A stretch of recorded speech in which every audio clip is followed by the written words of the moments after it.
Annie stood outside of the dungeon, crestfallen.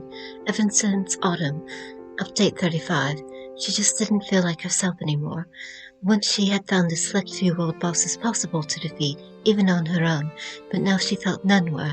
Every time she entered a dungeon, instead of being able to stand strong and taunt the boss away from her teammates, she lost it, as if she were already watching herself defeated at the feet of the boss. No matter how strong her determination, she feared for her life, and she knew she was letting her teammates and her guild down. The town of Solitude felt the same as ever, but she didn't. And yet, she felt a weight lift off her shoulders. She had it growing unease with the people of Skyrim. She was coming into her own at 24 years old and starting to question her values, and the values of the Nords she had grown up with. There was a war to the south, Cyrodiil. She found her mind wandering there often. Thoughts of battles against the Daedra in Cold Harbor. Ball had unleashed his forces upon Cyrodiil, an Imperial city. She had experience with his horde of Daedra. She knew she could help, and she knew they badly needed volunteers. So that's what she did. She bid her roommates goodbye, and with nothing but clothes on her back, she rode off to Cyrodiil. The defense forces of Ebonheart Pact sent her to battle the Daedra immediately.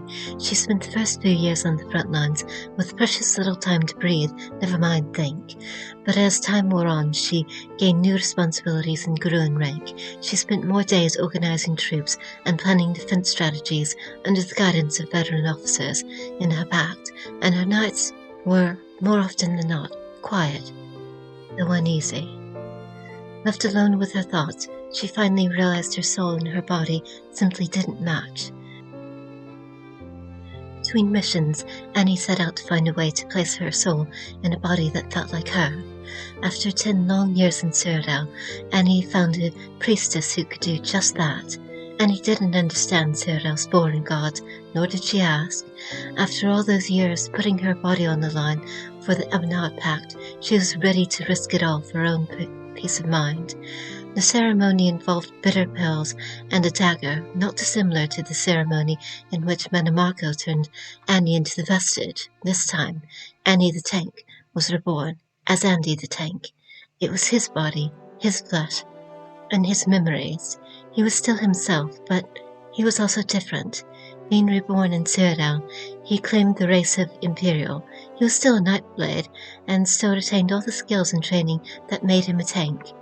Upon returning to his post, his commanding officer did not take the change well, and transitioned Andy to Imperial City, wherein he could start fresh while retaining his rank.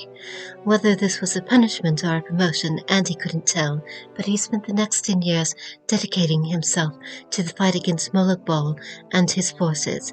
He couldn't just retire from the defense for Ebonheart Pact. His commanding officer told him, upon arriving in Imperial City, you either die a hero or you live long enough to become the villain. Andy wanted neither. He had seen so little of the world outside of fighting for the Pact in Skyrim, then Cyrodiil, then Imperial City. He didn't want a new front line. He wanted to see the world. After 20 long years of service to the defense force of the Ebonheart Pact, Andy walked away in the middle of the night with nothing but clothes on his back. And that's when it hit him. Maybe it was a watcher or an oblivion gate.